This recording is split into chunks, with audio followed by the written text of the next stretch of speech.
big thank you to Joan from Joan's Pointed Plate for putting this collab together.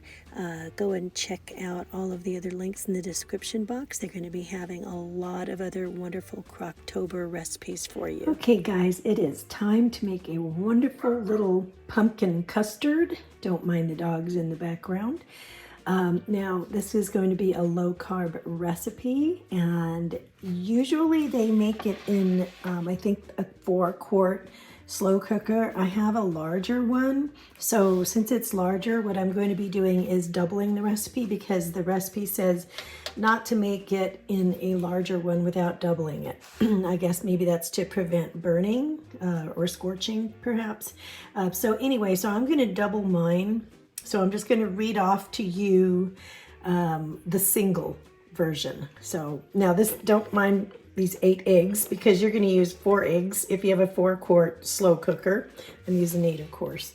Okay, and then on top of that, I'm going to use a 1/2 cup of granulated stevia and erythritol blend, and I'm going to be using the Splenda Magic Baker blend, because this is, I believe it has allulose, stevia and erythritol.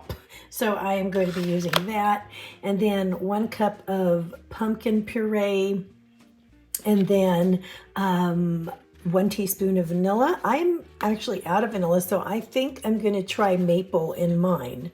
I think maybe that might be kind of nice. A 1/2 cup of super fine almond flour, and I'm thinking this says finely sifted, and I'm hoping that that's going to do just fine, because that's the only one I have. An 1/8 of a teaspoon of sea salt, 1 teaspoon of pumpkin pie spice, and then 4 tablespoons of butter or ghee. And okay, so that's all the ingredients. So let's get started. And again, it's going to look like I'm making so much more because I'm doubling my recipe, but the recipe link will be below in the description box. All right, so the first thing you want to do is grease the inside of your crock pot, and I am using butter. You can use spray. I just put some on a paper towel and went ahead and put it all over on the inside. All right, next I'm going to put my eggs in a medium bowl, and I'm going to beat them until they become kind of thick.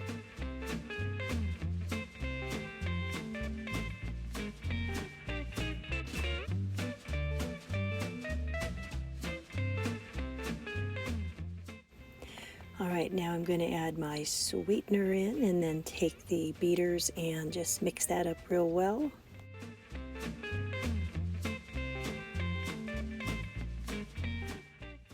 All right, in goes my pumpkin, and I'm just going to mix it up until it turns that wonderful orangey brown pumpkin-y color.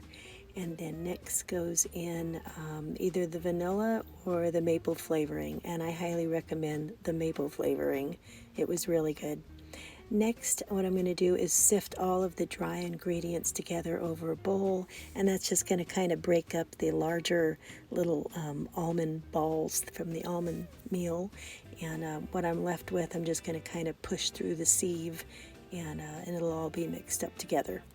And so now I'm going to put the dry ingredients into the wet, and I have my melted butter here ready to go.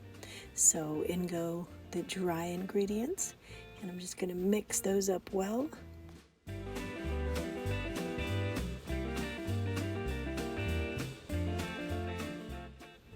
And now it's time to add the butter. And usually I would be using like my larger mixer. I've got a KitchenAid, and I just put this bowl in the stand and mix it, but it's kind of easier to see what I'm doing if I use this smaller mixer, this handheld one. And once that's all mixed up, I'm going to just pour it into the prepared crock pot. Remember, I used some butter and I greased it, and you could do that or use some spray. And then what goes over next is a paper towel. So, I'm going to put the paper towel over it and then the lid, because while it warms up and the droplets form at the top, the paper towel will keep it from dropping into the custard and leaving a bunch of weird wet spots. And I'm going to turn it on low, and that's going to be cooking here for about 2 to 2 hours and 45 minutes. The recipe says 2 hours and 15 minutes is ideal, and I found it was for me too. So I wrote myself a note to check it at a particular time. Now it's time, and you see all the water droplets actually just got caught on the paper towel rather than falling into the pumpkin custard. So let's remove that, and you'll know it's done because it's going to pull away from the sides, and it looks like it has. And I'm going to touch it. It's kind of springy, and I want to stick a toothpick in the middle just to see if it comes out dry, and it did, so it looks like it's done. So I am going to scoop out a little bit. Now the recipe says that it's really good warm, and I have to admit it was absolutely phenomenal warm. So I'm going to take a piece here. The recipe makes 6 servings. Mine made 12 because I doubled it. It's nice and soft. It holds together. Look at that. It's kind of like a pumpkin pie without the crust. And I'm going to serve it with a little bit of, oh my goodness, this was so good, you guys. I'm going to serve it with some whipped cream. This one is no sugar added. And I'm just going to have this with a little bit of coffee and enjoy this. It's so good. Hi, honey just got home from work, and I am asking him to try the pumpkin custard, and it's still a little warm. I'm going to ask him what he thinks about it. Just give me your honest opinion. I like the texture. Wow. I thought That is a cool texture, and it tastes great. Does it taste like pumpkin pie to you? Of course. Milder.